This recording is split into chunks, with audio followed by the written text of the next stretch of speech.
Welcome to today's discussion. My name is Glenn Diesen. With me is Alexander Mercouris of the Duran. And today we're joined by Ray McGovern, a top CIA analyst for 27 years, who chaired national intelligence estimates and was also responsible for preparing the president's daily brief. So today we want to discuss this the Pentagon leaks that revealed some of the main lies about the Ukrainian war. Also the Nord Stream attacks, as you recently gave your testimony at the United Nations, which was excellent. And if we have time, we can also discuss the manipulation of information by the intelligence community, also the state of China-Russia relations, if there's time. So again, who's better to speak with on these matters than the excellent Ray McGovern? So welcome back, Ray. It's good to see you again, and it's great to have you on. Thank you, Glenn. Thank you very much. So, let's start with this Pentagon leaks, which is grabbing everyone's attention. Obviously, these leaks suggest that there's been, some lying. Washington has, to some extent, lied to its own people, but also the wider world, especially about this war going on in Ukraine. But first of all, I just wanted to ask you, what did you make of these leaks? They appear to be authentic, but I have so many questions. How can such a 21-year-old who got access to all these documents, and what can we learn from these documents, in your opinion? Are you asking me first, Glenn? Oh, yes, sorry. Okay, sure, no problem. Well, the provenance of the leaks is problematical. I see everyone focusing in on this airman first class, for God's sake. In my view, there is no way that he could have had access to some of those internal CIA documents, much less ex-dis, no-dis cables from the State Department. That all comes to kind of a pyramid under the Joint Chiefs of Staff and under the Director of National Intelligence. It's someone, in my view, at that level that has either authorized or slipped out or actually made this kind of leak. This is not unprecedented. Exactly the same thing came when there was real fear of a widened war up to and including the border with China during Vietnam.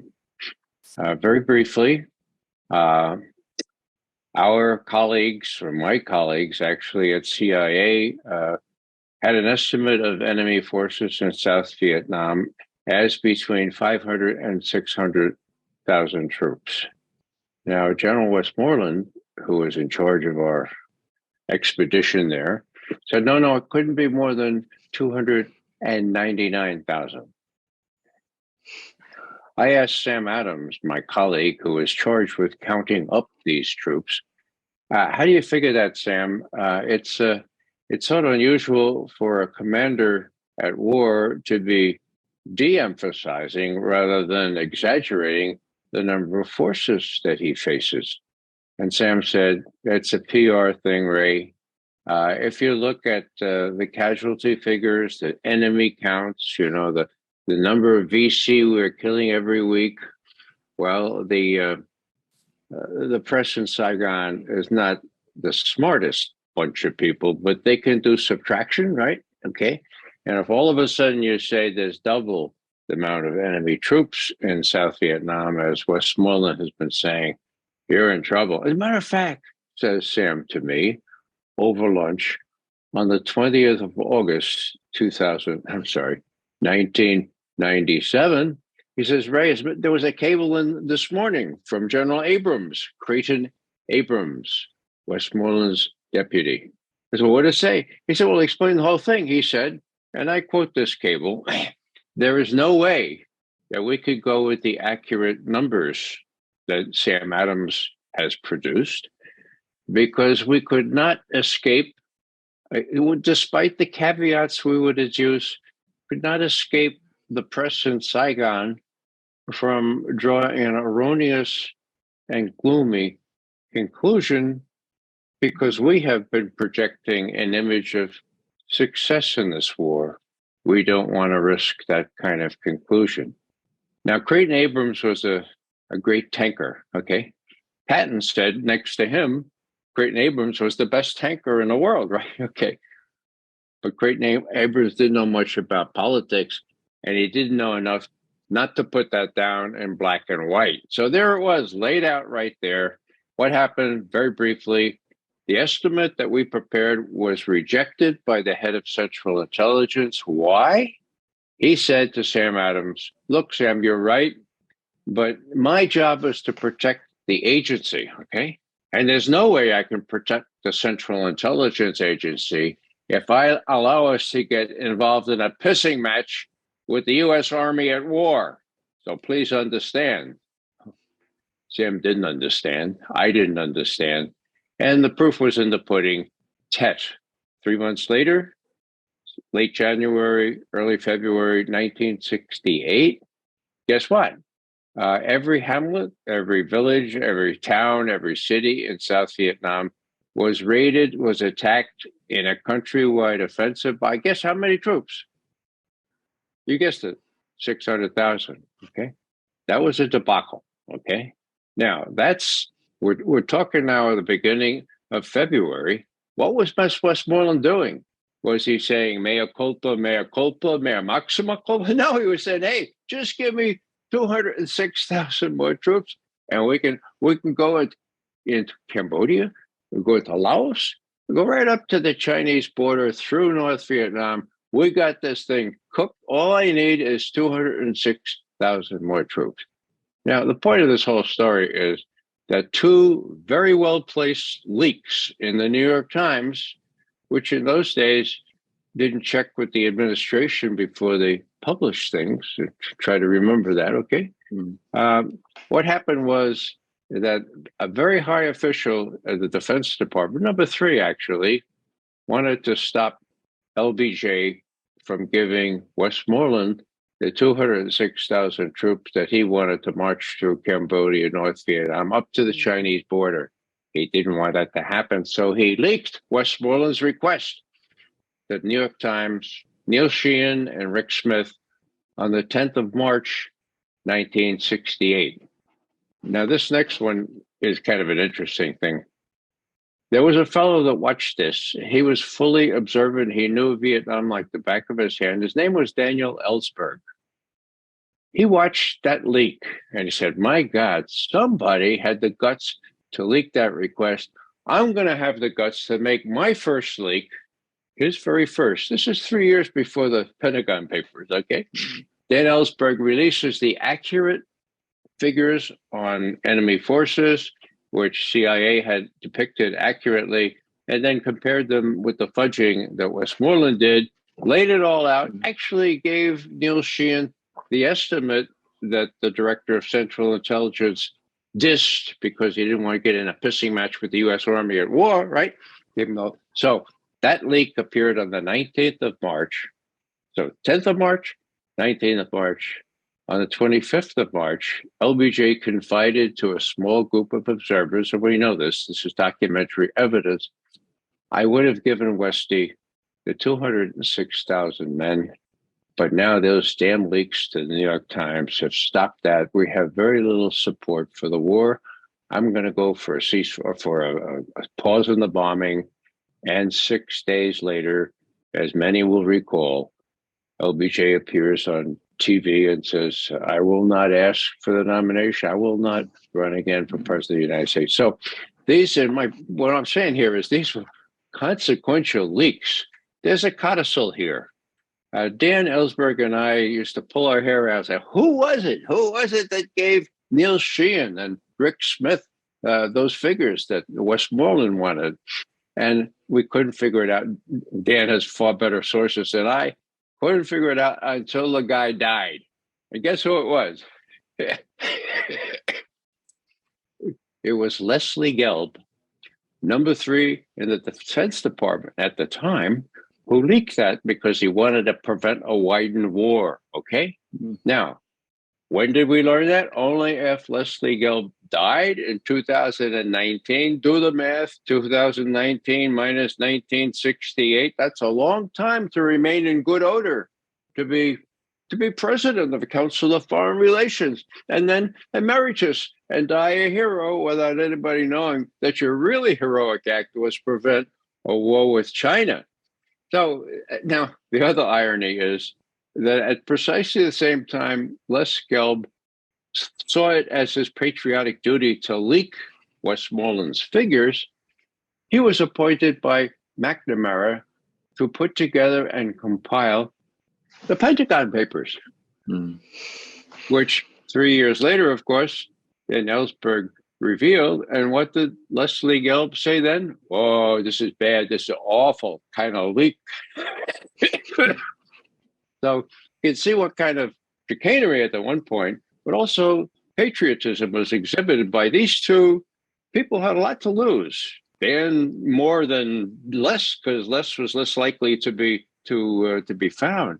So leaks can prevent a widened war. And bottom line here is that I hope, because initially there were all kinds of reports appearing in the Washington Post and the BBC showing what lies were being told about this war and showing that Ukraine is not winning, that the Russians are on the march, and that there's no air defense capability for the Ukrainians. So all these things put together suggest to me that there were people who wanted to feed the Washington Post and the BBC the real story in hopes that more sensible decisions could be made by these adolescents that are advising Joe Biden.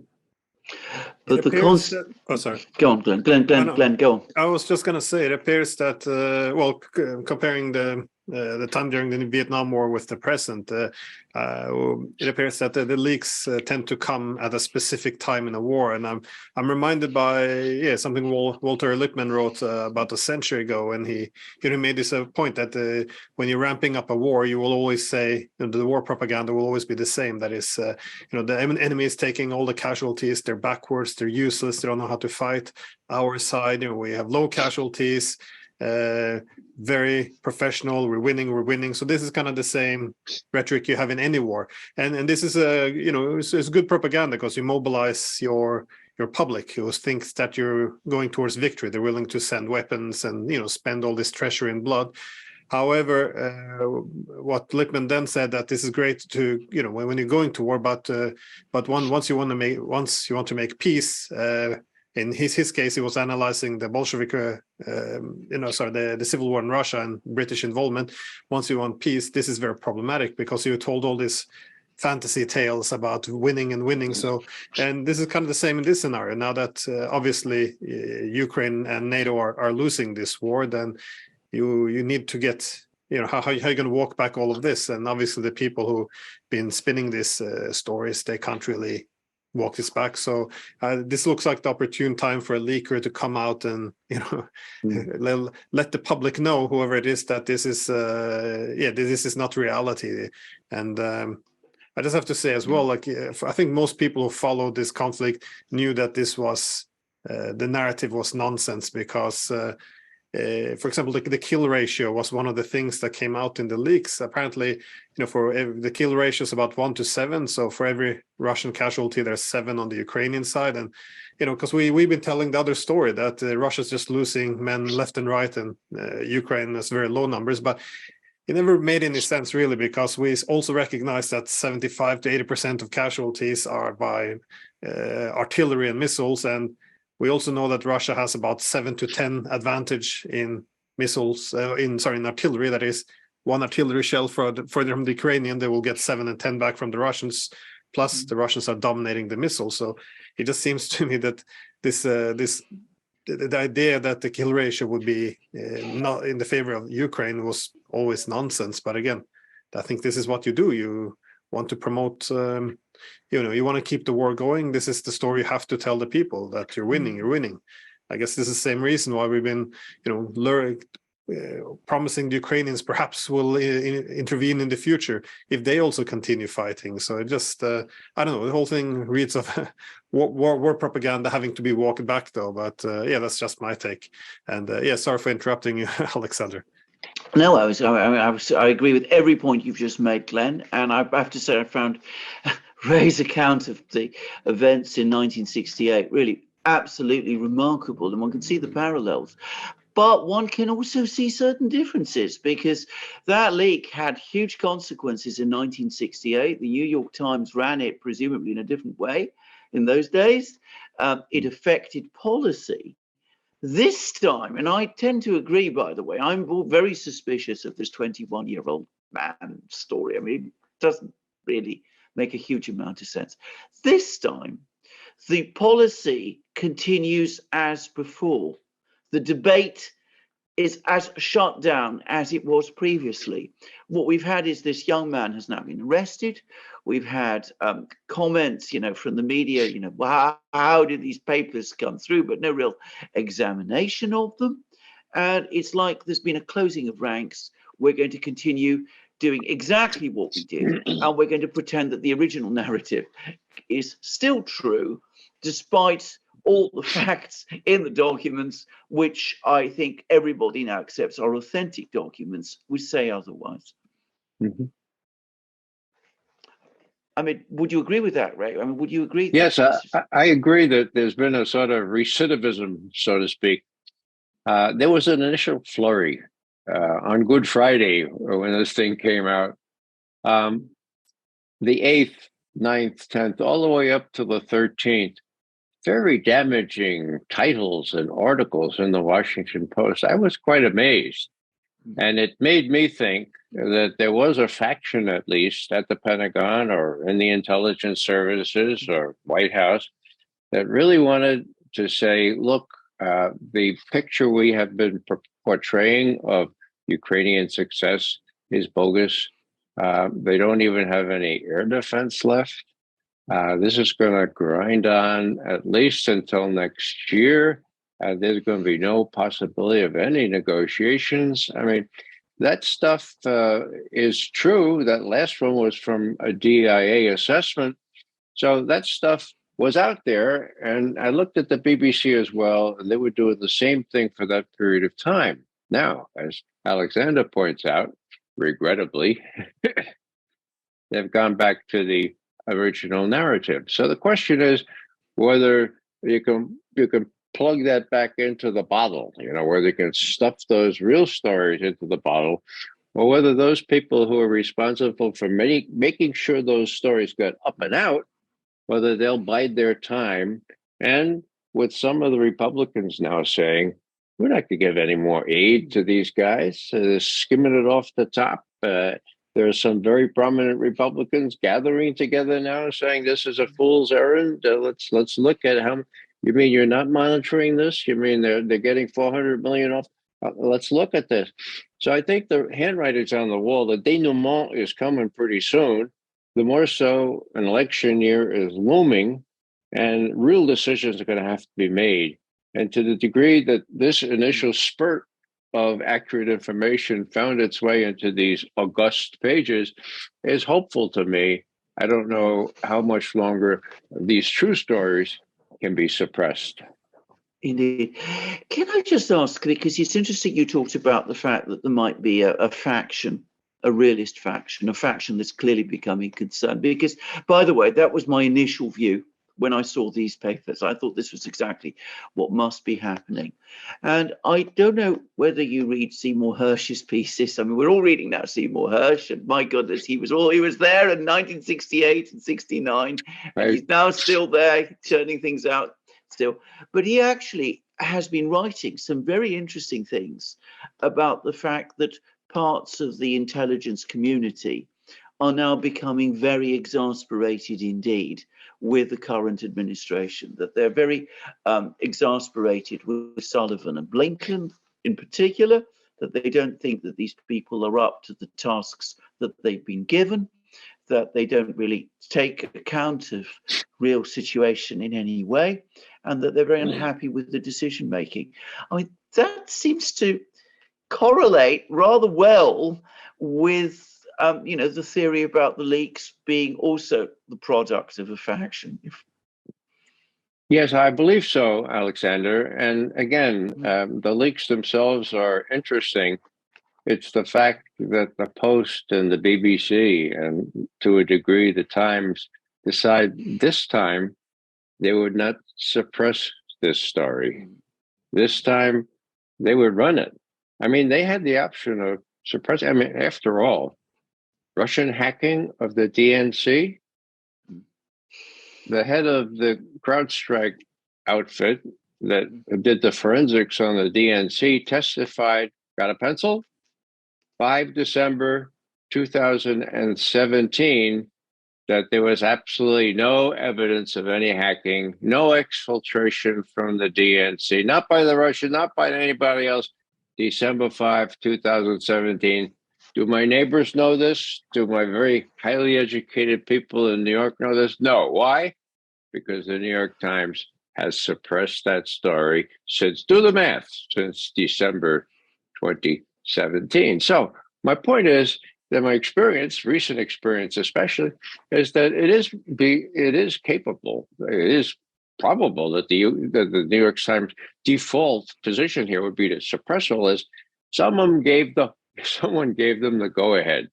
I think now it's really questionable who, if you look at the Vietnam example, here's Leslie Gelb, the big promoter of the domino theory and all this stupid, in retrospect, stuff. I have to confess that I was not persuaded for a long time. I mean, the din of propaganda can do this to you. I mean, even Dan Ellsberg, to a degree, domino theory, yeah.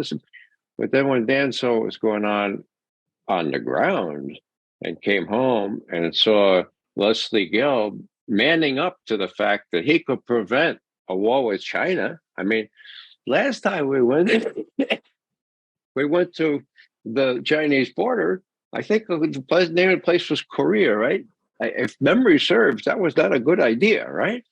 So these guys are serious people. They saw what their patriotic duty was to do and did it. Now, let's take General Mark Milley. As some of you know, I have named him as a suspect. The leak. Judge Napolitano said, McGovern, this is the highest uniformed officer of the armed forces. Are you accusing him of leaking? I said, no, I'm not accusing him. I'm praising him. I think that was a great idea. Now, I don't know it was Milley, but Milley has been saying for months, well, he used to be saying, nobody's going to win this thing. Now is the time to talk. The next several months are just not going to have any resolution. Nobody's going to win. Now, that's a bizarre thing to say as chairman of the Joint Chiefs of Staff. He was brought back into shape, of course.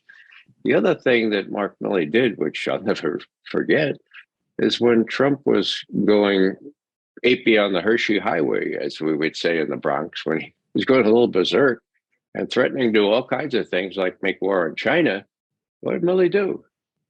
He called up his Chinese counterparts. Hey, look, please, we got this covered.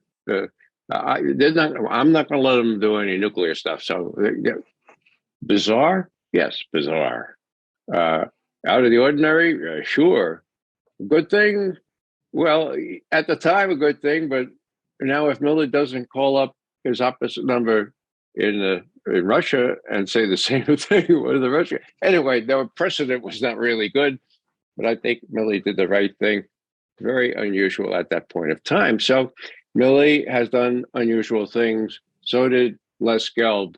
Milley has a good chance of escaping without being fingered on this thing, as Les Gelb did for the rest of his life, really. So why not? Now it may not be Milley, maybe somebody else who has a conscience and say, we're going to let all these people just be killed out of our own vanity when we know nobody's going to win this damn thing.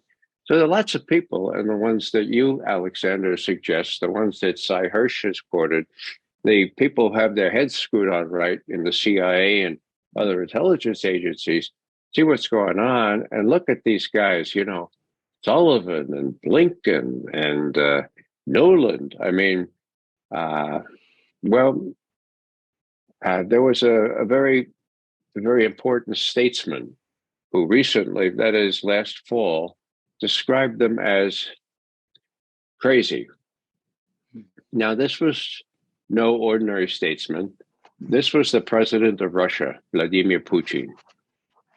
He was asked at a Q&A. You know, he does these speeches for 45 minutes and then 3.5 hours for Q&A. No notes, just okay. This was at Valdai, October 27, if memory serves. He's asked Q&A, Mr. President, how do you understand this urge by American policymakers to pick a fight with China? At the same time, they're sending all kinds of military equipment and making war with us in Ukraine. How do you? Now, here's the answer. I've got this committed to memory. It's not logical. It doesn't make any sense. I think it's crazy. I attribute it to overweening arrogance and a feeling of impunity, period, end quote. Well, I happen to agree that that's what it should be attributed to, but it doesn't matter what McGovern thinks. It's what Putin thinks and what he has to contend with when his military leaders say, look, you know, these guys are crazy. We have to be razor sharp in being able to reply and even preempt if need be. I just think that very disturbing. Carry on, Glenn. Carry on. Oh, sorry. Please. Yeah, no, we should have a hands-up system. Well, I was just going to say the aspect. One of the leaks, which I thought was most important, was this recognition that Ukraine is not winning and it can't win, and in fact, it's losing now that. Without air defenses, of course, the kill ratio and the losses will be more unfavorable to Ukraine, because I think as long as people believe that Ukraine could win this, then this was kind of the price worth paying, all these weapons and all these deaths. But now it's very hard to argue why we would continue fighting to the last Ukrainian if they can't even win, then. It just seems cruel instead of virtuous. So I think that this was an important leak. Of course, the fact that the extent of corruption and all the disappearance of money, obviously, I think also will have significant influence. It seems at least that Republicans seems to be pushing back on this issue. But yeah, it was interesting the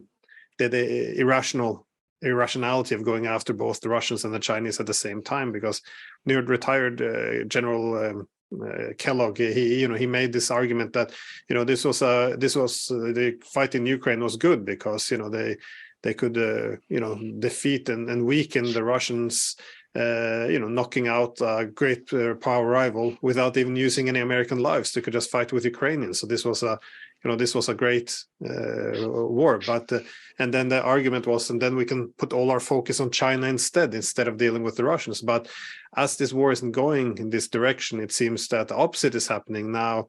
The war against Russia is now exhausting all the resources and attention of the West. Meanwhile, they're not having any of the same resources left for China. So I'm not sure what the security community or intelligence community is reacting to. Is it the losses in Ukraine? Is it the strategic mistakes on the American part? Is it the corruption? Because there must be some infighting there, wouldn't there? Or is this all nothing in the open, I guess?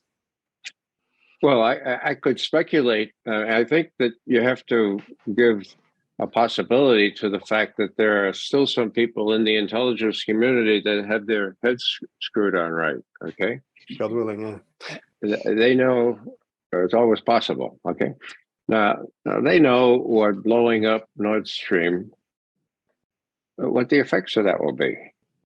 Now, we haven't seen them yet, but we will see them in the next year or two. This is blowing up a pipeline crucial to German and other European industry, heating homes next winter. It's an act that I would be surprised was even suggested. But I can understand that an adolescent like Jacob Sullivan, who knows nothing about the world, who knows a lot about the law and running campaigns for Hillary Clinton and working for Joe Biden, that he would say, hey, I know how we can prevent the Russians from making inroads in Europe. What we could do, can we blow those things up? Now, what I would have hoped at that point is that the fellow we thought might be an adult in the room, his name is Bill Burns, okay? He knows which end is up. And at that point, he might have said, Mr. President, do you know what this would mean? Or Mr. Sullivan, he reports to Sullivan after all. That's the way it works. The head of CIA reports to the National Security Advisor. But he didn't. He said, go ahead, let's see if we can do it. And a couple of months later, they come back and, yep, we can do it. We work with the Navy and the Norwegians are going to help us. Man, it's going to be great. We're going to blow it up. And then I would have hoped that Bill Burns would have said, this is crazy. You blow up the pipeline, I quit. He didn't say that. The president said, sounds like a good idea, blow it up. Bill Burns to his people, blow it up. Now, were the people whose heads are screwed on right, not the operatives who like to blow up things, but people who like to look at foreign policy equities in Europe, for Pete's sake? Were they pleased with this? No. Even Cy Hirsch said they couldn't believe that this kind of thing would go on, especially when it actually happened. Now, the marvel is that the Germans, who were affected first and foremost about this, are still acting like they're acting with sheepish submissiveness of the same kind they exhibited 90 years ago when the Reichstag, when the German parliament was burned down. The Nazis had a minority of about 44%, and everybody else caved before them. They were afraid of them. Nobody spoke out, least of all the moral leadership, the church and other people. And we know what happened then. That was 90 years ago, February 1933. Okay, now, here we are, 78 years after World War II.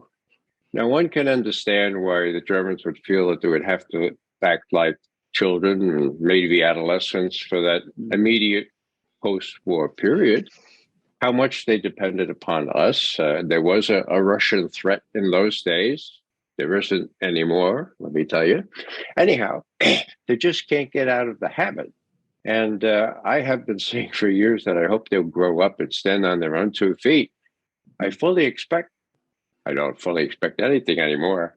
I still hope that under the impact of the U.S. blowing up Nord Stream, that the German government will have to, if it's democratic at all, will have to succumb to those people who say, this is no longer a good idea to follow the U.S. willy-nilly. Maybe Macron has an idea here. Maybe we should be just a little bit more independent. Maybe we don't have to react with sheepish submissiveness anymore. Can I just comment on that, because I know Germany reasonably well. My wife's family, she has a German family. I travel to Germany quite regularly. I've been interested in Germany for a long, long time. And the thing about Germany to always remember is what a very comfortable place it became under American protection, as a sort of American protectorate. What a very prosperous place it was. I mean, it was always a place where, well, you didn't really want to rock the boat with the Americans because, well, why would you? I mean, this is working so well. And of course, you could do your trade with the Russians, you could do your trade with anybody you wanted, you could set up things in Europe. But always, ultimately, the Americans were the backstop of this. They were the people who had created, to a great extent, the prosperous Germany that Germany now is.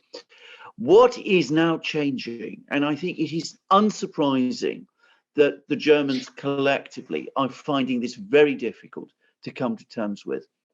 What is now changing is that whereas in the 1950s, America wanted a prosperous and rich Germany, today the United States is acting in a way that is going to make Germany a lot less prosperous and a lot less rich and a lot more uncomfortable.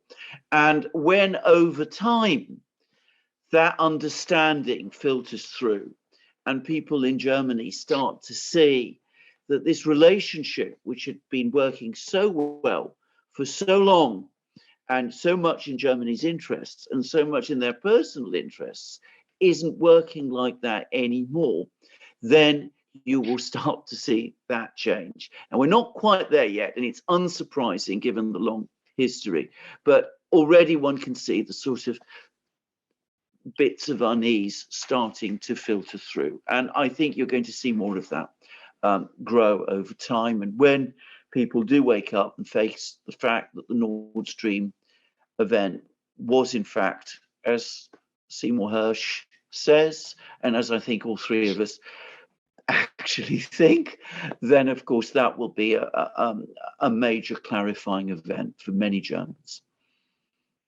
Well, I think it's not just the Germans. I think the wider the Europeans. What they wanted from the relationship is not what they're going to get anymore, because after the Cold War, you had, again, all power concentrated in the US. It's the unipolar moment, and the Americans, of course, see the Europeans as an ally to facilitate this global hegemony. But the Europeans, we wanted for the EU to work collectively and strengthen itself, so we would rule with the Americans, collective hegemony, if you will, so to have parity or equality. And of course, German was the economic train driving this forward. But I think as the world becomes more multipolar, I think the United States, well, not think, it already then demands more economic loyalties from us. That is, don't buy the Russian energy, don't buy the Chinese technologies, don't deal with countries which we don't want you to deal with. And if we isolate ourselves that much, we become not just economically poor, as we see now, but we become also more excessively reliant on the US to the extent we don't have political autonomy anymore. So suddenly we begin to feel like vassals, as to quote President Macron. And so instead of sharing equality with the US collective global hegemon, we're now vassals of the United States, which kind of alters the calculations. This comfortable coexistence or co-leadership with the US. I think I don't think Macron will be the only one speaking up as Europe loses both its economic and its political power over the next month or years. I'm not sure if you agree, Ray, or if you see it differently. Well, no, I agree, and I'm really welcoming Alexander's comments. He apparently has been in Germany more recently than I. I served 5 years there and got to know the Germans pretty well. I guess what bothers me is that no German politician has the stamina or the guts to face up to Scholz, the chancellor, and say, okay, Herr Scholz, we have seen many times the video of you and President Biden on February 7, 2022, talking about what Biden said, the end of Nord Stream. He was quizzed by a Reuters woman, and she said, well, how are you going to end the Nord Stream? And Biden said, I promise you, that's what's going to happen.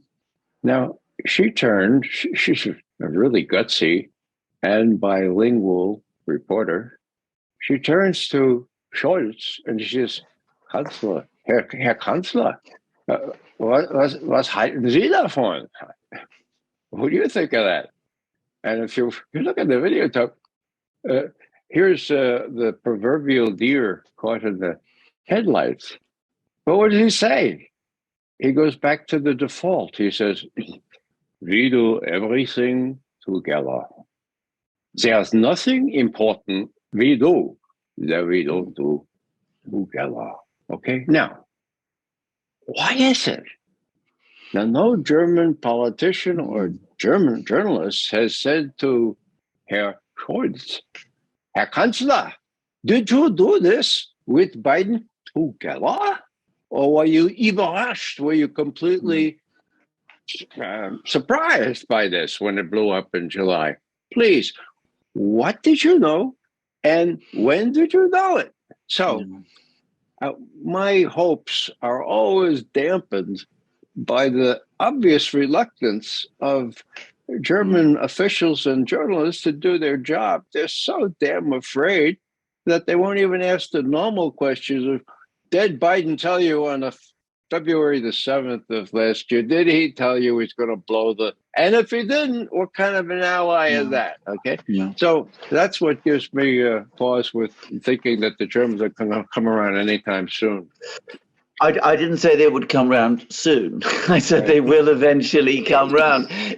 You're actually making a very good point, Ray, because one of the great problems, and it's not just specific to Germany, unfortunately, is the atrophy that we have seen in political will and political ability and capacity in Europe, which, as somebody who has been on the fringe of politics in Europe, in Greece and in Britain. I mean, you know, my aunt was a minister in the Greek government. I mean, it is extraordinary to me to see the extent to which it has happened. And I cannot understand why it has happened to the extent that it does. I mean, you get all kinds of people who come up with various conspiratorial explanations, which I'm not going to waste time on this program. But it is a fact that the political classes across Europe all seem to speak the same tune, and it is very much a tune that they're getting from Washington. This will change, but it will not come from above. It will come from below. I mean, it's sad to say we do not have a Helmut Schmidt or Olaf Palme or Charles de Gaulle, or indeed a Margaret Thatcher, much as I didn't support her. I was very strongly opposed to her in my day. But, you know, we don't have people like that today, a Willy Brandt. We just don't. How it's come about that that's the situation, it's extraordinary to me. But that is the reality. The fact that the best we can do is Emmanuel Macron tells its own story. It's well, from our perspective, the subservience displayed now is so extreme because usually if you have a convincing narrative, at least, you know, we can all stand behind it and, you know, pretend as if we believe in it. But this Nord Stream story, this is why it's so exceptional to me, because there's no narrative anymore. Because, you know, first, you know, we're told that this could only be a state actor, and Russia blowing up its own pipeline for no good reason was the only possible explanation. You know, despite, you know, Washington's continuous threats against pipeline and also celebrating it after it's been blown up. But then, you know, when Seymour Hersh released this report that it was the United States and Norway that was behind the attack, suddenly then, you know, Washington argues, no, it's a pro-Ukrainian group, you know, non-state actor. So suddenly Washington, no, it wasn't Russia after all. Again, not even a state actor, as we previously claimed, but some Ukrainians on a sailboat. So, and furthermore, you know, there was this argument that the US intelligence community knew this all along, but still they were willing to blame Russia, even as you have people like Jens Stoltenberg of NATO threatening possible war with Russia as a consequence of this alleged attack, which we knew wasn't real to begin with. So the story gets just, it just so much admission to lying, even though the news story is just as false. But again, for me, the really extraordinary moment was when this story about the pro-Ukrainian group started to fall apart. You know, then you had this Washington Post article, actually with the title and text being, you know, we should all stop talking about Nord Stream because we will not like the answers we may find. And, you know, no, NATO solidarity must be prioritized. I mean, if you're sitting in Germany and you're a politician or a journalist, and now, you know, the narrative has shifted so many times, and now we're at the point where they're actually telling you stop talking about it because this is not going to be good. If you get all the real answers behind this, it will rupture solidarity because you'll find that we attacked you. I mean, this is obscene, and you still remain obedient and do not raise your voice. For me, this is the most extraordinary thing I have ever seen, probably. Well, glad I have one for you. Are you ready? 6 Ukrainian divers and a doctor walk into a bar. I mean, into a yacht. I mean, it sounds like the beginning of a joke, doesn't it? Uh, let me get back to the serious aspect of this. As you know, I was asked to give a briefing to the UN Security Council. That was the 21st of February, and the subject was the blowing up of Nord Stream.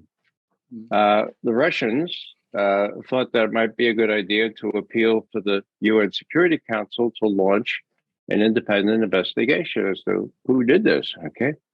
Now, on that very morning, all members of the UN Security Council got a memo, a serious memo from Denmark, Sweden, and Germany saying, no need for an independent investigation. We got it covered. Leave it to us. We'll investigate the whole thing. And all the US and Britain and all the vassals pointed to that memorandum and said, look, they got it going. You know, we don't need an independent. Only the Chinese representative went along and endorsed. The Chinese representative said, you know, if the UN Security Council isn't up to doing an independent investigation of an act of war, I mean, you know, what we're doing here, the Brazilian representative, curiously enough, was sort of, you know, wishy-washy on the whole thing. Anyhow, what happened? Well, Jeffrey Sachs from Colombia, terrific guy, he gave a wonderful talk outlining all the things that needed to be said. So I was left to pick up whatever pieces I could pick up. But among the things that Jeffrey Sachs had said earlier was, look, Sweden already did its investigation. It waited till the air cleared, right? And then it put on these divers are pretty good. They know every inch of the Baltic right around that area. They went down, they investigated, and they came up. And the people said, well, what'd you find? And the Swedes said, we can't tell you. It's a secret.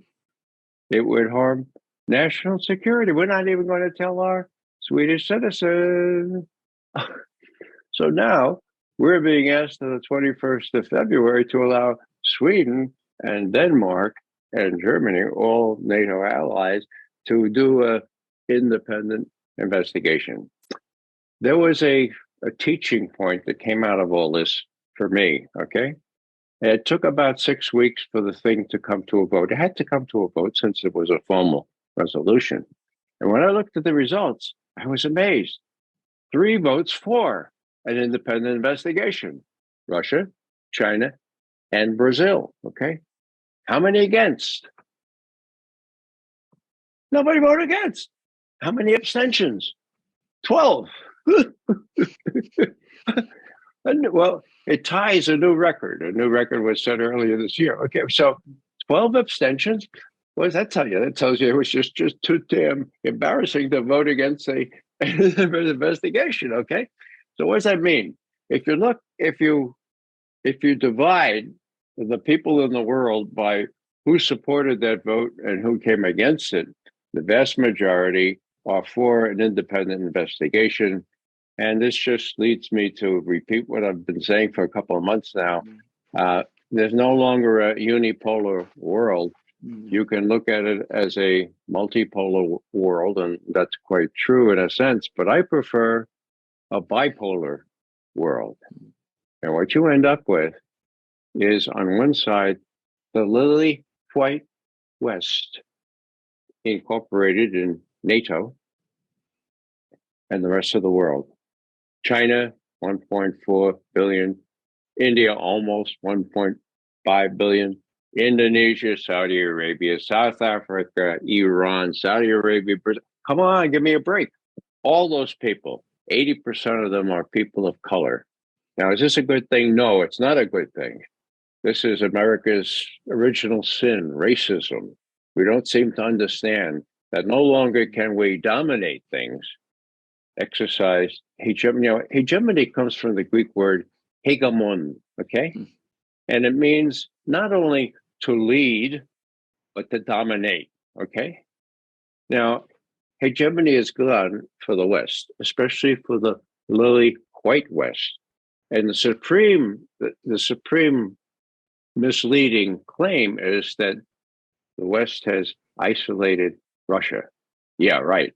It's put Russia in with 80% of the rest of the world. And they happen to be people of color.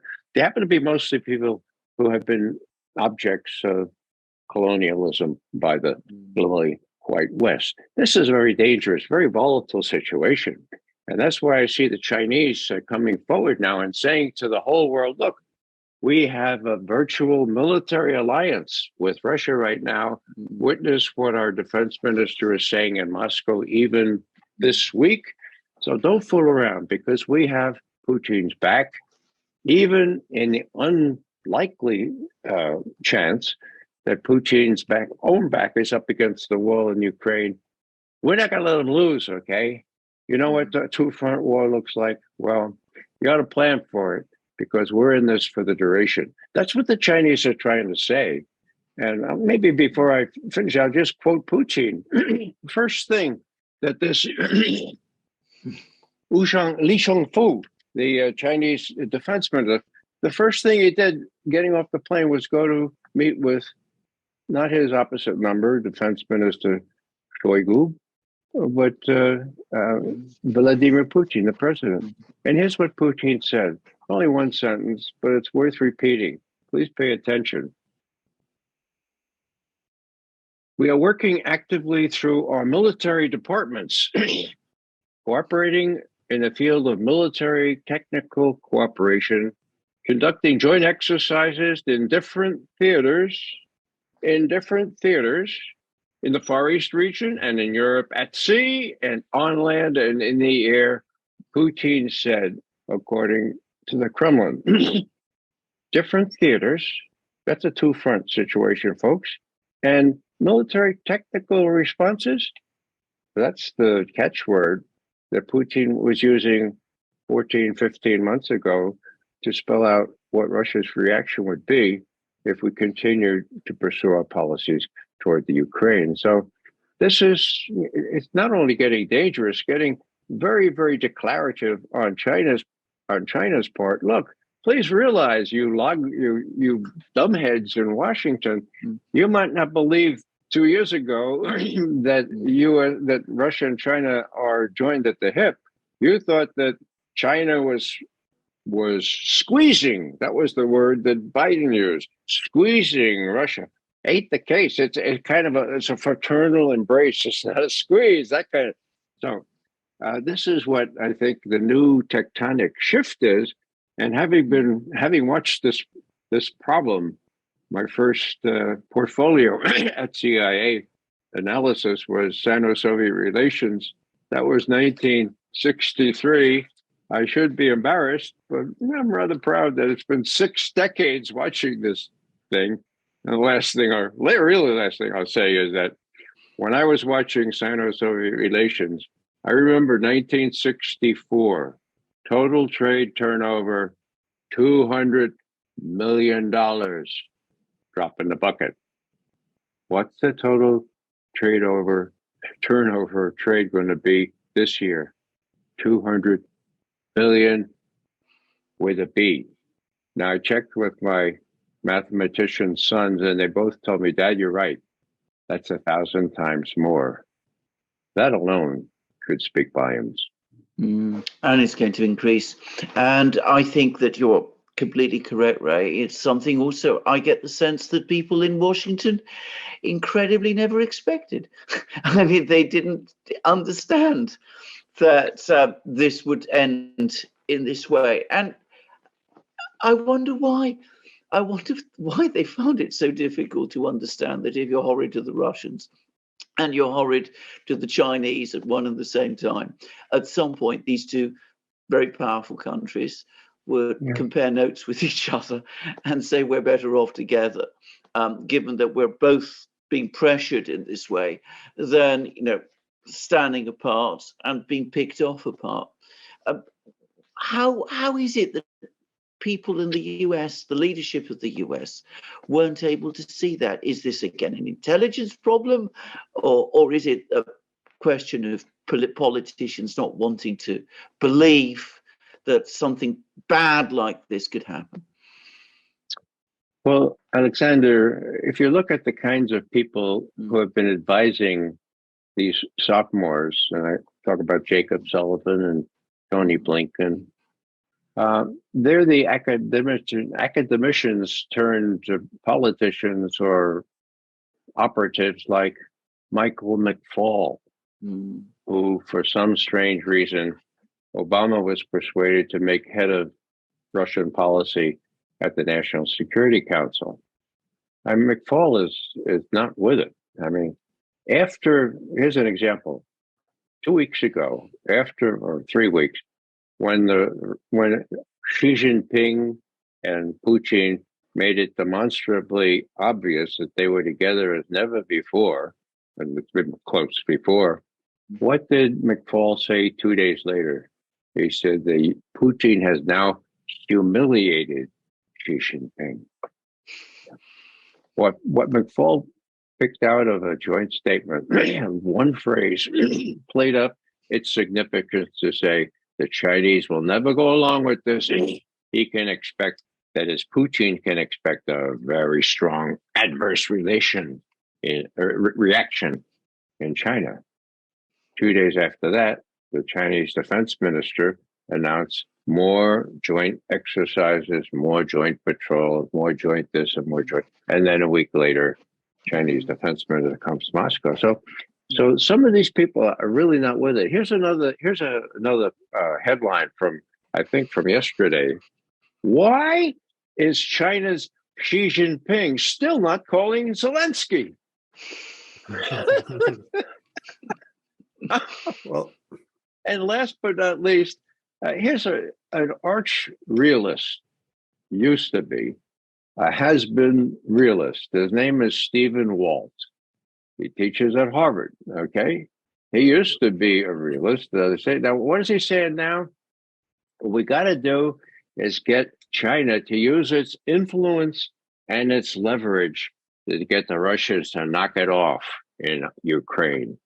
Although, well, doesn't Steve Walt realize that the Chinese realize that after Ukraine, China is next as the main target? I mean, it's clear in all the documents. You don't have to be paranoid to realize it. Doesn't he understand that? Apparently not. So even the most realist people are acting out of this paradigm that we can still work our will on the world. Let me just add this. There's a great documentary out now. It's called The Movement and the Madman. It's about 1969, how Nixon almost used nuclear weapons against North Vietnam, maybe even China. Now, in that thing, it's elucidated in a very precise way that the U.S. thought that Russia would be able to influence China to stop supporting Vietnam. The phrase went, the Kremlin will use its influence in attenuating the war. And who was the author of that thought? Averell Harriman. So, a big shot, right? A большая shishka, as the Russians would say, right? So here's McGovern, and he looks at the history and he sees, well, wait a second now. The Russians sold the Vietnamese down the river in 1954. What the hell kind of influence does Russia have in Vietnam now? Or with China, with which they're in a great dispute? Zero.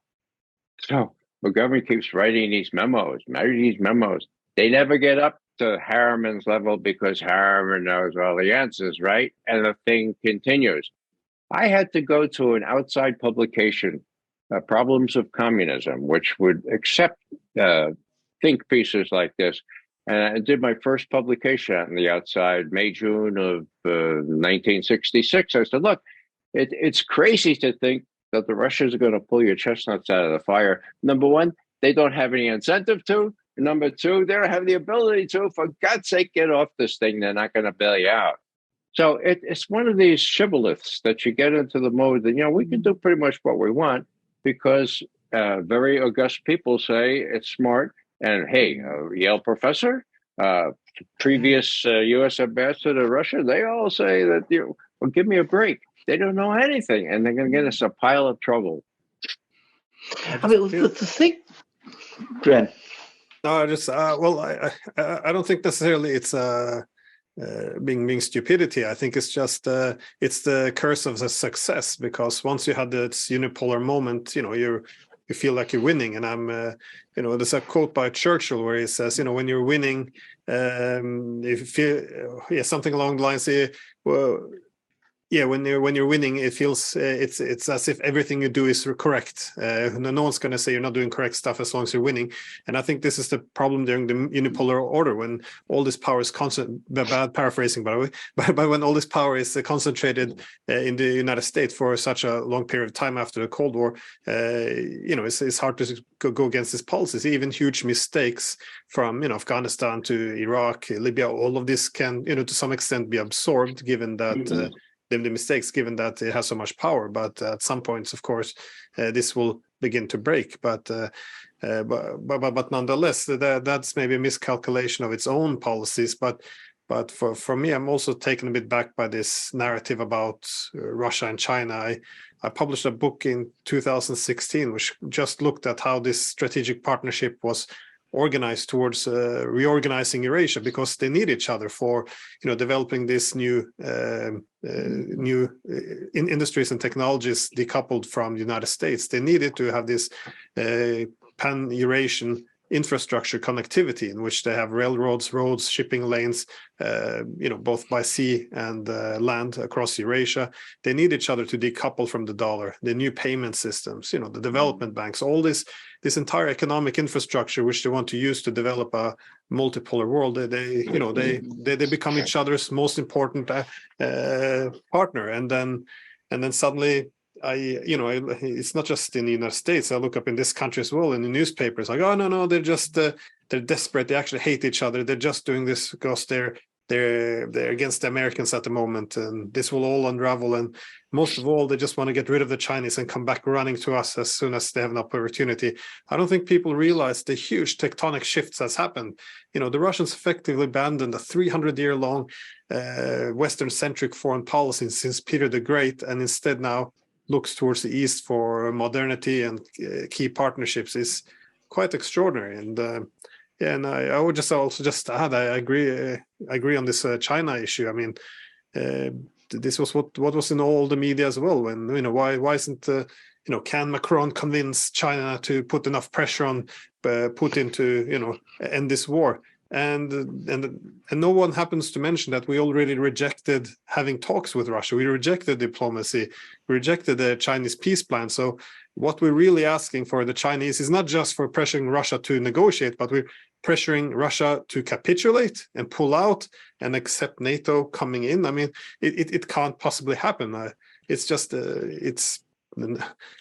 feel like people they keep talking in cliches and these slogans, and I don't think they realize the problem we're in, what we actually built up quite a powerful duo who's we're making enemies of both of them at the same time. It's a great shame, because I think if we put forward a peace proposal for Ukraine, China doesn't want this war. It will be happy to provide incentives and negotiate an end. But this idea that and this, I think we could make China a partner in trying to find a settlement. But this idea that China's going to be our partner to make Russia capitulate when they already know that the Americans said the Chinese are next, this is it's insane. I can't comprehend that they actually believe. Is this talking point, or is this actual genuine beliefs?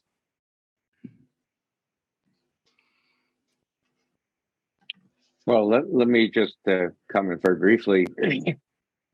In Catholic theology, there's a concept called irredeemable ignorance. Okay, and if you're irredeemably ignorant, then you get off the hook. You don't go right to hell. You spend some time in purgatory, and if then you maybe get to heaven, right? Okay. So, are these people irredeemably ignorant? Now, if you look at people like Jacob Sullivan and Tony Blinken, they were born with a silver spoon in their mouth. They went to the very best schools. They were told from the outset that they are exceptional, that they are indispensable. So I think it's a combination of this kind of arrogance and the feeling of impunity. Now, I sound like I'm quoting Vladimir Putin. I am. That's how he explains this odd notion that they take on both China and Russia at the same time. He said, overweening arrogance and a feeling of impunity. Now, no one has taken it on the chin. Nobody, no American policymakers have been held accountable for the grossest mistakes, including a war of aggression, namely Iraq.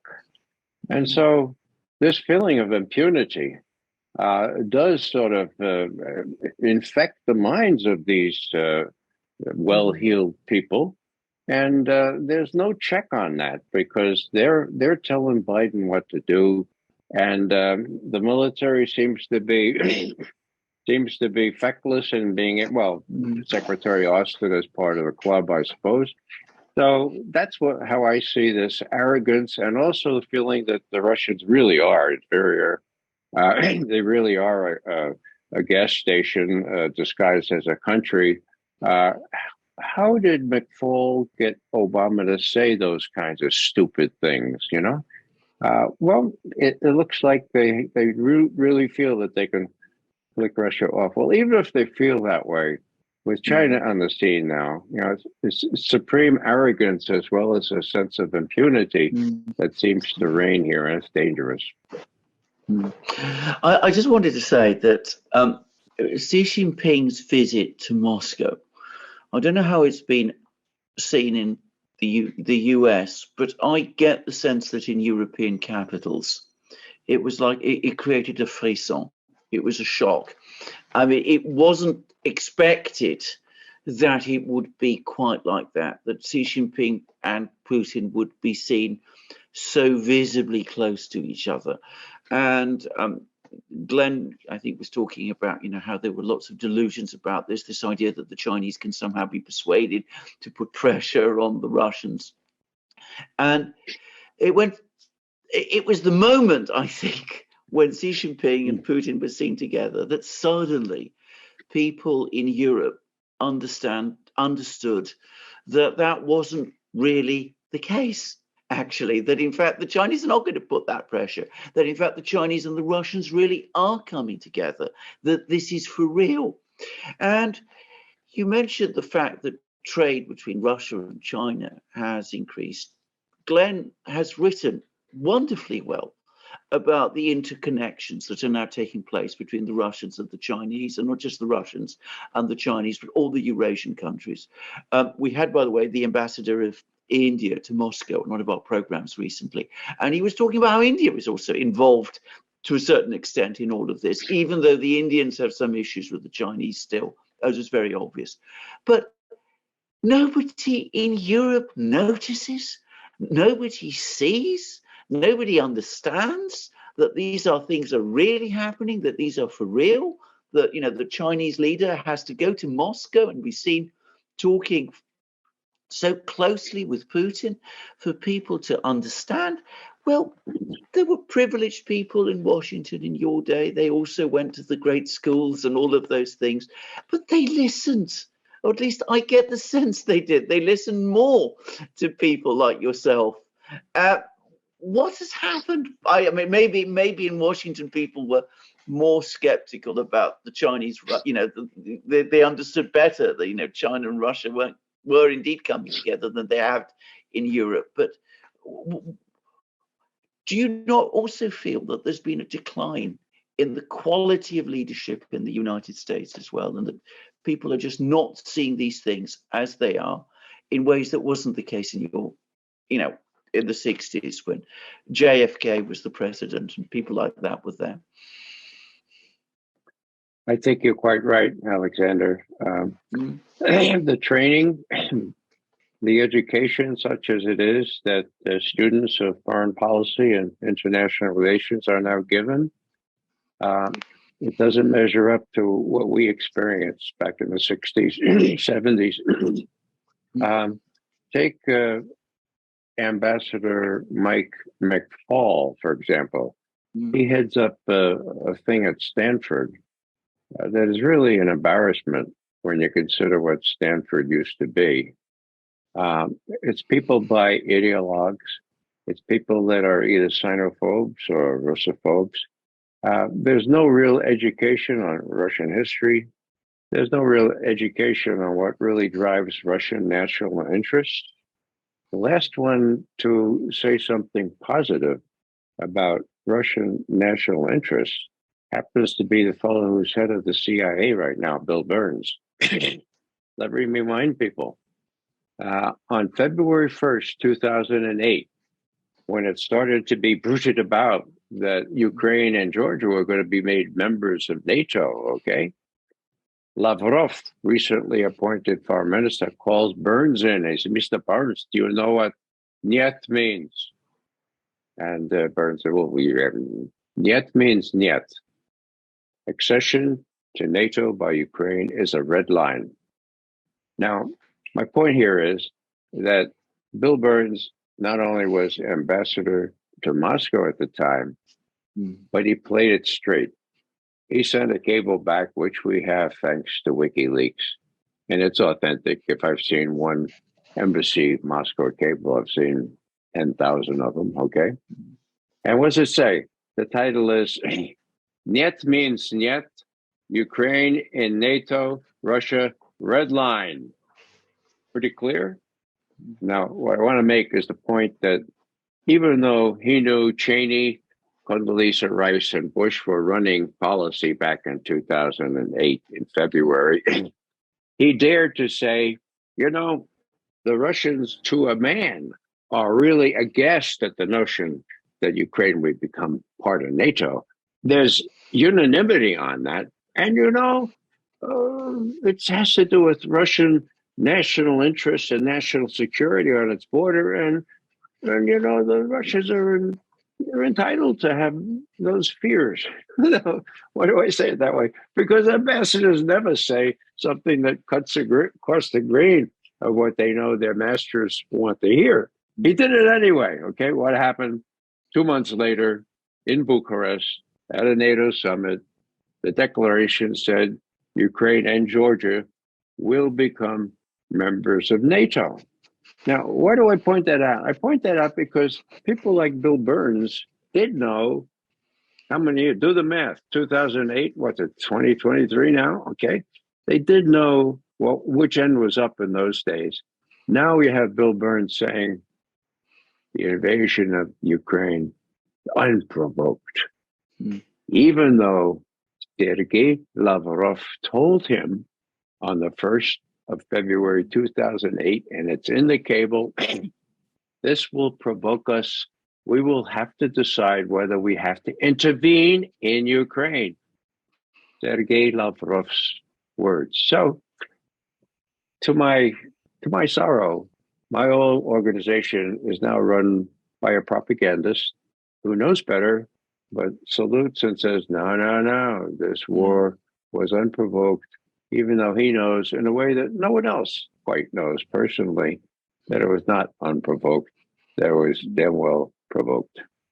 It wasn't just Americans, though, because, yes, Burns said that, well, we warned in 2008 that, yes, this would probably, pulling Ukraine into NATO would probably trigger a civil war, which it did. It would also likely then incentivize Russia to invade on behalf of Donbass, which they did. But the WikiLeaks cables also show that, you know, in discussions with the French ambassador and the German ambassador, that they were also of the same conviction.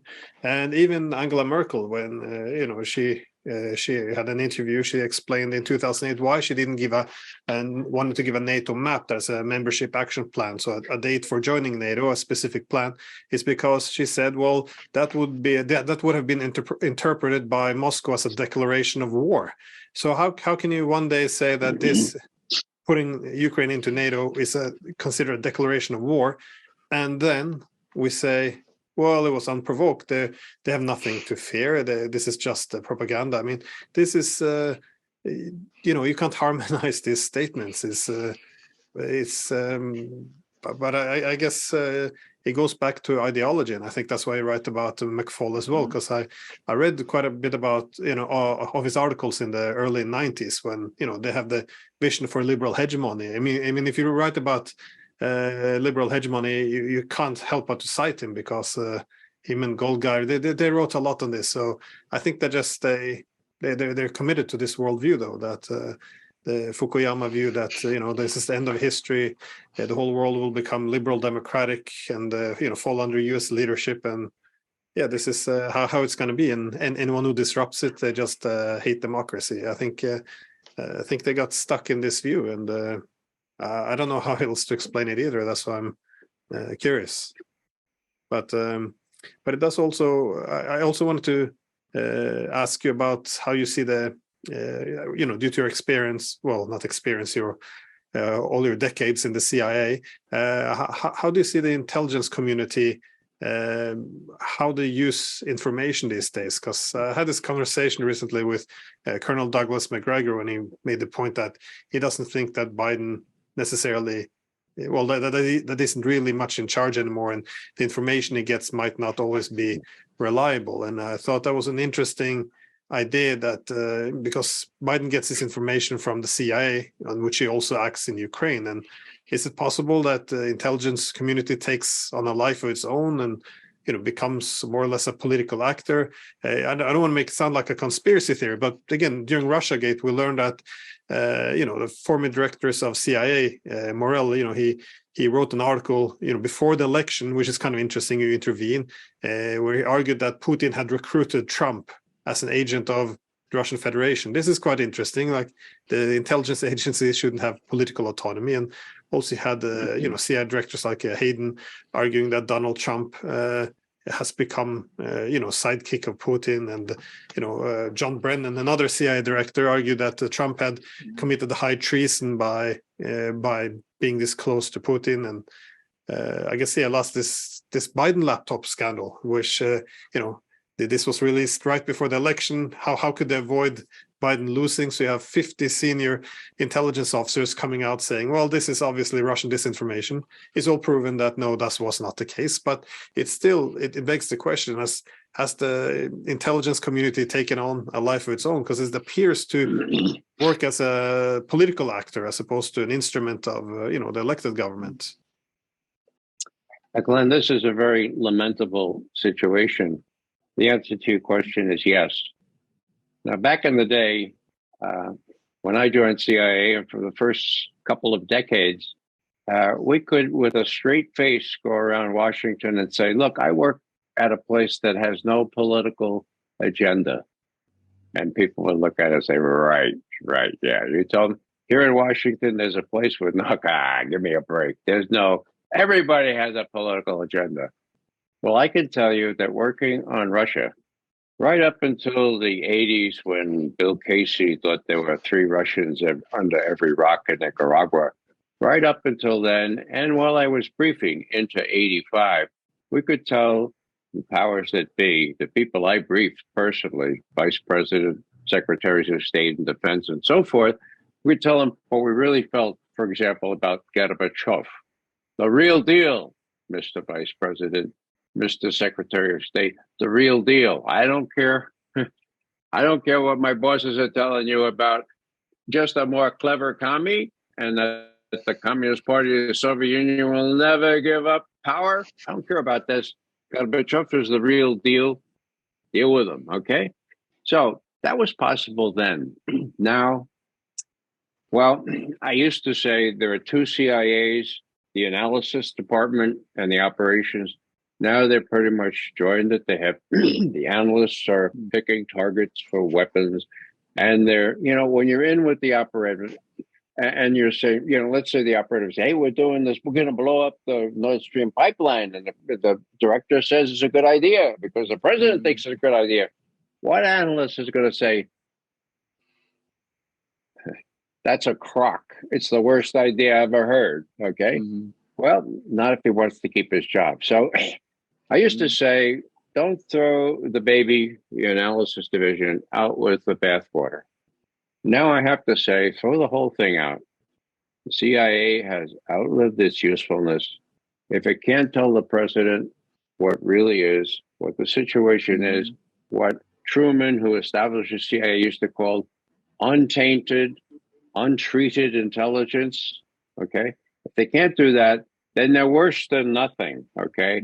Disband them, put the operatives in the Pentagon somewhere where they belong, and try to establish some apolitical analysis unit to which a president should be able to turn and say, okay, give it to me straight, like the analysis unit of CIA used to be, no more, but I need one place to go. Well, if you were president, wouldn't you like just one place to go to get the straight scoop, for God's sake? Yeah, I think so. So, yeah, abolish the CIA and the intelligence community. Well, you know, Avril Haines is the head of, she's the National Intelligence Director of National Intelligence.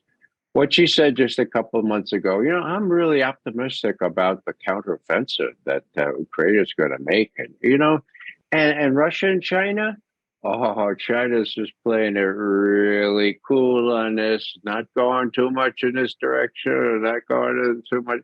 Well, that misses the biggest event, the tectonic shift that we're talking about. And Ukraine is not going to have much of a counteroffensive. I don't know where she gets that. She also said that the Russians are running out of ammunition. She probably mistook, because there was an honest analyst probably told her the Ukrainians, the white West, the collective West, are running out of ammunition. So the whole thing is a shambles. To the degree they report through Jacob Sullivan, and he's going to tell the president what he and Blinken think the president need to know. And the president is probably not all that with it himself. It's a very dangerous situation. And if I'm Putin, I'm looking at this, I'm saying, you have not only incompetence, but you have this kind of danger, then craziness is the word. Then we have to be really, really on tenterhooks here, make sure that we're ready to respond or even preempt the things that happen. I mean, thanks for all of that. I mean, I've never obviously worked in intelligence in any shape or form, but I have worked in courts and places like this. And one of the things one does understand is that there is a huge amount of difference between information gathering and information analysis. They're not the same, because an awful lot of the information that you actually get is not reliable. You have to have someone sitting down and analyzing it and understanding, you know, is this consistent with the broader picture? And that isn't something that is acquired quickly, by the way, because it takes a long, long time to get a feel for you know, whether something makes sense or whether it doesn't really make sense or whether it's completely discordant. And you have to know you have to have some understanding, I suspect, and these are all guesses now, of the people on the other side, you know, the kind of personalities that you're dealing with, the economic agencies, all of these things. And if you're going to combine all of these people, the information gatherers, the operations people, and the analysts, you're going to completely lose your way. It is inevitable. You're going to pick those pieces of the information that you're getting that suit your prejudices and your biases, rather than actually get together and understand them. It's obvious. And I mean, as I said, this is the legal world that I know, but working in the legal world in Britain, one of the things many people don't know is that we were always told that this is the Americans have understood this distinction best. They are the people who, before and during the Second World War and afterwards, really established analysis as the great thing that, you know, we all have to follow. It's they who told us how to analyze information best. Just making these points. Yeah. No, that's a really good point, Alexander. And I would point out that it was in 1942 that the Foreign Broadcast Information Service was set up during the war, of course, to analyze Japanese broadcasts and to see what could be gleaned from open media. From that came a whole subdiscipline of political analysis called media analysis. And it's not brain surgery. What you do is you keep really close track of what they say today, and you look just as closely at what they say the next day. And if there are any changes, you have a story. Now, I practiced that right up until the 80s, when it became clear that the Russians were coming around, that Gorbachev suggested, hey, why don't we destroy a whole class of intermediate and short-range ballistic missiles? Ours are SS-20s, yours are Pershing 2s. Why don't we just destroy them all, okay?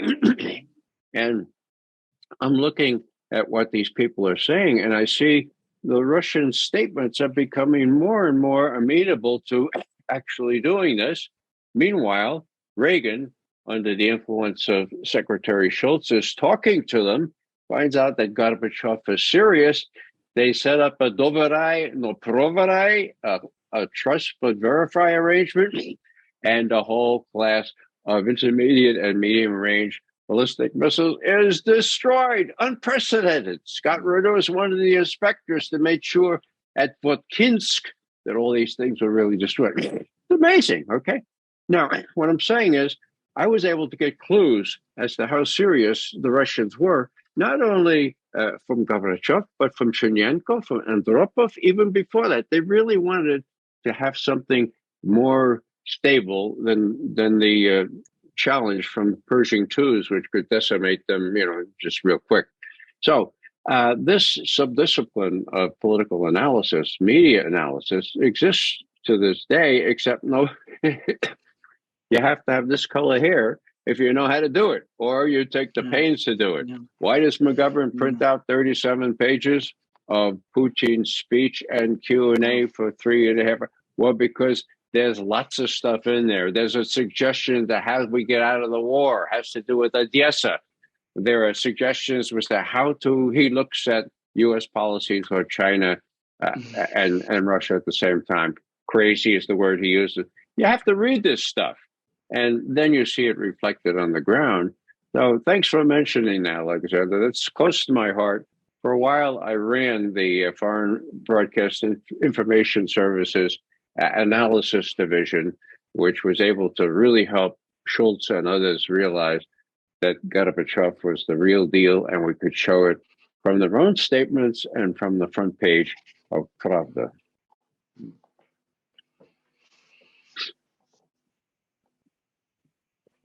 Yeah. Well, I mean, Glenn. No, sorry. Glenn. No, Glenn, go on. Yes. It's just no. I know. It's just I feel like it's sometimes just the evidence gets perhaps stopped by the narrative, because we established this very waterproof. Well, these are strong narratives which you can't really shake by, no matter what kind of evidence you provide. Like, for example, with this finding a way now. Well, our challenge isn't to break up any or get rid of a class of nuclear weapons now, but for example, ending the war and meeting Russian security concerns. It should have been very easy to avoid this war and also get an end to it if NATO would commit itself to stop expanding on the Russian border. Again, this shouldn't be very controversial either, given the US wouldn't permit this either on its side. But we often create this strange dichotomies, like either the alternative to NATO expanding to Ukraine would be Russia having a sphere of influence, and I kind of see all the politicians repeating this mantra that this is the only option, as opposed to what the Russians did suggest, and the Ukrainians before the coup, by the way, that that they're not in anyone's sphere of influence, that they're able to look both east and west. But we always have this simple, either you have NATO expansion or you have a Russian sphere of influence. Either you support American hegemony or you're anti-American. Either America dominates the world or China dominates the world. It's just sometimes it feels like, irrespective of the information that comes through, if it doesn't fit these narratives, it's not going to do any good. It's not going to change any minds, because well, I see the same with Ukraine now. It's, if you support Ukraine, you will continue to send weapons in a war they can't win, so they can fight down to the last man. It's just, we create this pro versus anti-Ukrainian and assigned values, which doesn't make any sense. But yeah, sorry for interrupting you twice, Alexander. You didn't interrupt. I would be interested to hear what Gray has to say about all of this. The fact that we're trapped inside narratives, because this is very much, I sometimes wonder, whether this isn't the problem. My wife, who Ray has met, teaches literature, and she sometimes says, that sometimes the way politics works now has become like a postmodern novel. I mean, we're sort of trapped inside this. But anyway, what do you make of all of that, Ray? That that this keeping the narrative going is more important than actually deciding a policy nowadays. Well, I think there's a certain naivete involved here, that reality can smack people upside the head, as we say, and that's coming. That's coming in about 2 months. You are more expert than I, Alexander, on what's likely on the ground. But I'm guessing that what Xi Jinping and the Brazilians now and the Pope and Lukashenko have all proposed, the ceasefire talks, that this is being offered as kind of here's your last chance, okay?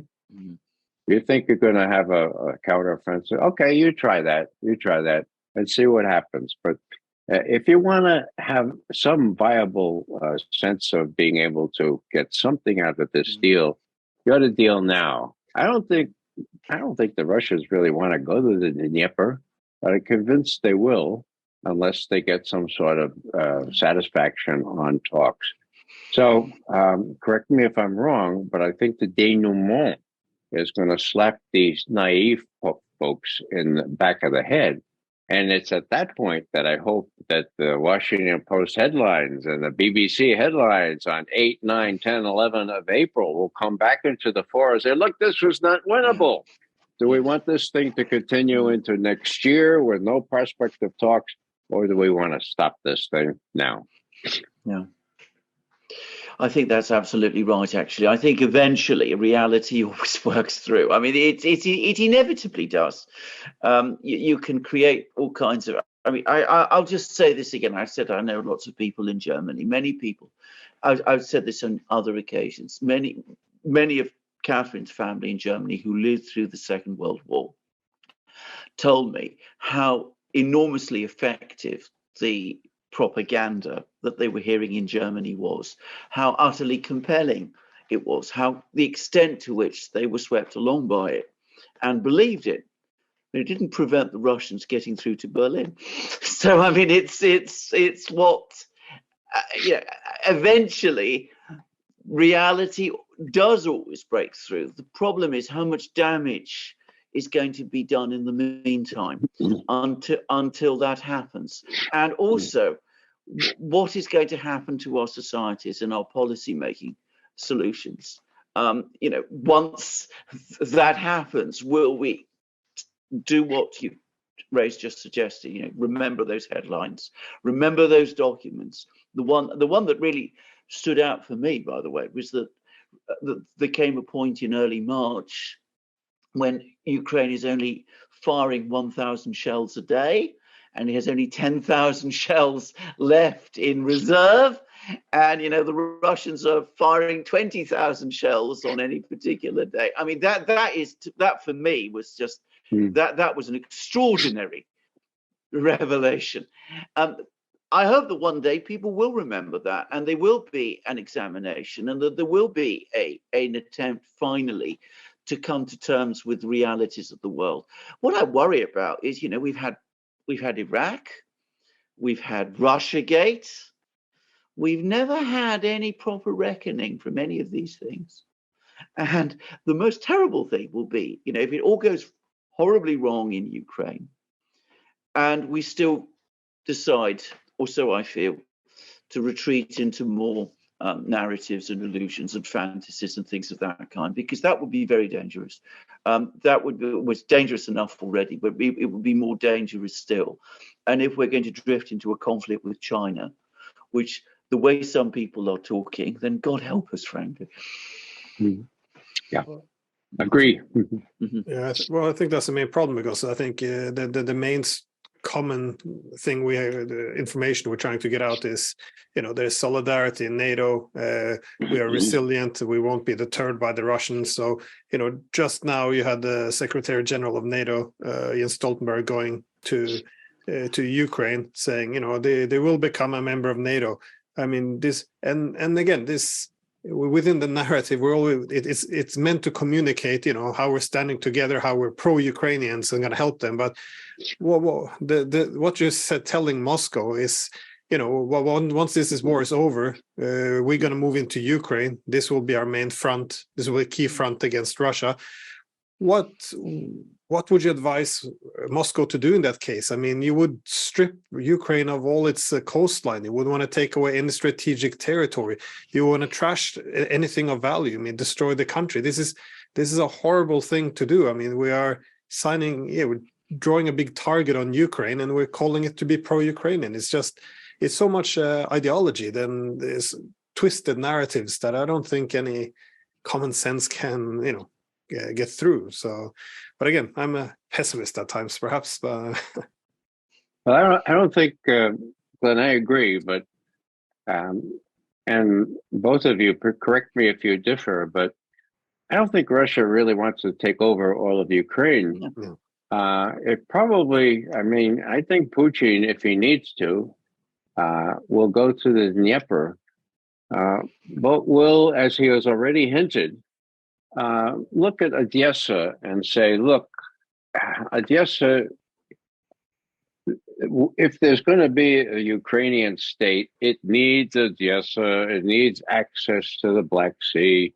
Let's see what we can do to work out an arrangement where Ukraine can be west of the Dnieper, maybe with Odessa being a kind of Trieste type situation. Let's work out a deal. I think that's what they would have in mind. But, they've been diddled so much, the Russians have. And not only with respect to NATO membership, but more recently, that I think Putin would have kind of a job of persuasion. If he beats a continuing recalcitrant West that puts in even farther range anti-aircraft and missilery in Romania and Poland and so forth, not to go all the way. And that's quite possible. I think he could go to Moldova and to Romania. So I think that if there's some presence of mind among American politicians and maybe even European politicians to say, look, do we really want that, or can we do a deal now that the Russian troops are on the Dnieper and are willing to deal with respect to allowing Ukraine to be more than just a farm for the rest of Europe, but allowing it to have access to the Black Sea through Odessa or some other port in that area? I think the makings of a deal are there now. At that point, there'll be even more the makings of a deal. And I just hope that there's enough good sense that appears to, after the Ukrainian counteroffensive peters out, the people will come to their senses and say, let's end this thing. The more so since China is not going to allow Russia, not going to allow Russia to lose. I agree with that. I have to say that one of the things that did occur to me is that the Chinese peace plan is more a case of China being positioned into the situation where once the offensive has petered out, and when we have a situation where people do have to basically come to their senses, there is at least somebody, an interlocutor perhaps, who can do the job of communicating ideas between each other, whether it's more about positioning China in that way. And we than actually China coming forward and proposing an actual substantive plan at the moment. And again, we had this very interesting conversation with the Indian ambassador, Glenn and I, in which we floated the possibility that India might play a similar role. And very interestingly, I noticed that he didn't reject it. He said that firstly, we have to get this offensive out of the way. Essentially, I mean, I'm paraphrasing what he was saying, but there has to be this offensive. People have to see that this military thing isn't going to work. Then there might be a diplomatic opening. And he didn't reject the possibility that India also might want to play a role in it. So, there might be not mediators, but at least interlocutors at that stage. The question is whether in London, Brussels, Berlin, and of course, first and foremost in Washington, there are people prepared to go along with this, to accept that there might be a peace settlement that might, leave us with a lot less than, the maximalist positions we've taken up to now. Well, you were there in Vietnam, or not in Vietnam, but, you were there in Washington when Vietnam happened, and you started the program. You mentioned the fact that Lyndon Johnson understood that there had to be peace, that, support for the war had gone. And of course, there was a peace. There were negotiations. There were negotiations in Paris. I remember them. And so I suppose perhaps we can hope that something like that might happen again. I agree. Hope springs eternal. And there are a number of forces coming together to suggest that might be possible. Yeah. Problem is, if Biden really wants to run again for president, then a lot of this will depend on domestic political calculations. There's no one more aware of this than Vladimir Putin, who has fallen victim to these kinds of domestic political ramifications impinging upon foreign policy in the U.S. So that throws a kind of a wild card. And the other wild card, you mentioned various capitals that would have to be persuaded. I would almost include Warsaw there. Yeah. What really scares me is that some bipolar Pole, forgive me, will take it unto himself to start some sort of fracas and get us involved in whether or not to invoke Article 5 or not. I mean, this is possible if things don't go their way. It's not at all inconceivable that something like that could happen. And that's another sort of explosive aspect to this whole thing, which puts the Russians on edge. Yeah, I agree with that completely. Just on that point, just to quickly say, I noticed that I think she was the chair of the military committee in the Bundestag, German lady. I forget her name completely, I'm afraid. But she said that there is absolutely no possibility of German or European soldiers putting their boots down in Ukraine. This was just said a few days ago. And I thought the reference to European soldiers was very interesting, given all that's been talked about Poland recently, and whether this was somebody in Germany saying, because I have to say this, I think if Poland goes into Ukraine and the Germans are asked to come to Poland's rescue, to say they will be unhappy would be an understatement. But anyway, I wonder whether that wasn't a signal, basically, that to the Poles, as much as to everybody else, that if you're planning anything like that, you're thinking about anything like that, then don't. Germany won't support it. Alexander, I think that's an example of very perspicacious media analysis. I agree with you, and I think it could be a warning to the Poles. On a lighter note, Biden promised not to put boots on the ground there in Ukraine. So I'm well advised that our 14 special forces people are wearing slippers, and slippers have also been issued to the Poles that are there, and the who else? So the British. They're wearing slippers. There is still NATO boots on the ground. But I find it a bit concerning how Poland views its role in all of this, because they have made it very clear they would like a more active involvement by NATO in the Ukrainian war. And when you see some of the justification, for example, sending fighter jets to Poland, it's not that, sending fighter jets to Ukraine, the reasoning is, we want to show there's no glass ceiling. We're going to send fighter jets and, break another Russian red line, and nothing going to happen. So if we send the jets first, we send the tanks first, then other Europeans or Western states will follow.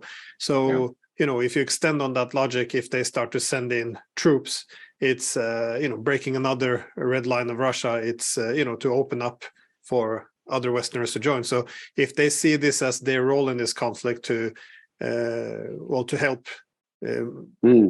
mobilize NATO resources into Ukraine, it could spell problems ahead, because if this I know there's already a lot of Poles fighting in Ukraine, but if they start entering under a Polish flag and then dying in greater numbers, it's going to be all this focus on unity and solidarity. This is going to make this a very dangerous situation. That's at least the way I see it. Good point. Well, on that note, shall we? Anyone, Ray or Alexander, do you have anything last? I just want to say an exceptional discussion. Can I just say, and exceptional. First, because we've learned an awful lot about what was going on in the late '60s, by the way, which I didn't know, which was interesting in itself. And one does sometimes feel, that things do repeat themselves. But I do hope people learn the lessons. There were a lot of lessons learned in the 60s and the 70s, and I think for a time they did have an effect, but we seem to have forgotten a lot of them, and we're making a lot of the same mistakes, and we're doing it much worse than we did in the 60s. And I hope we this time find a way out of this mess that we've got ourselves into. And I think we should listen to people like Ray, who've been there before, who've been tracking Chinese, Russian affairs. I remember last program that we did, you made the point, Ray, that in the 1960s you were telling everybody that this idea of a Sino-Soviet alliance was completely wrong, that they were actually in conflict with each other. And then over the last couple of years, he was saying, well, actually, this idea of a Russian-Chinese antagonism is also wrong. They're actually coming together. And you were right on both occasions. And the other people who were denying this were completely wrong. Well, that's, I think, given that this is the most important relationship in the world now, China, Russia, I think people really do need to listen a bit more carefully to what you said. And can I also say that people should listen both to what you said and to what Jeffrey Sachs said at the UN Security Council, because it was a brilliant presentation and it explained things wonderfully well. Yeah, when Ray was talking about Vietnam, I was also thinking of Mark Twain, that history doesn't repeat itself, but it rhymes. It all sounds awfully familiar. Well, Glenn, I want to thank you for the opportunity. Thank you, Alexander, for your kind words. I have to tell you that I watch you regularly and I feel very well informed as to what's going on in Ukraine. And I thank you for your contribution there, because there are very few current intelligence analysts who know something about history, something about war, and something about media analysis that are available to people like us today. So it's my pleasure to be with you all. I'm glad that my longevity and my dad was a lawyer and he used to talk about the concept of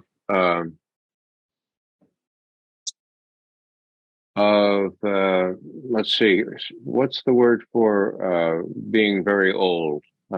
Senility, yeah. You'd say you are approaching statutory senility. Okay. Now, there is no concept in legal affairs that I'm aware of, but He was a lawyer, used to make fun of this. And he turned out to become the chairman of the Board of Regents of the University of State of New York. And when he became 75, he decided that all these superannuated people around the table at the board should be given a lesson. And so he said, I am resigning next month because I have reached the age of statutory senility. In those days, 75. Now he did. He went back to law practice. Did any of those other members quit? They couldn't get the hint, okay? Hint, hint. That has to do with the superannuated people who are still running our policy or are still incapable. Like Joe Biden, I think he has now reached the age of statutory senility.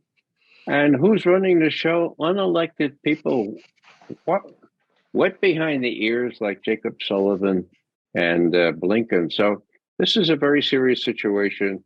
The Russians consider them crazy. Putin's word, that's not funny. That has incredible implications. Let's hold on to our hacks and let's get as much truth out into the air as we've done, as hope to done today with Glenn. Thanks again, Alexander, and thank you, Glenn. And thank you for your very generous words, Ray. Thanks again, Ray.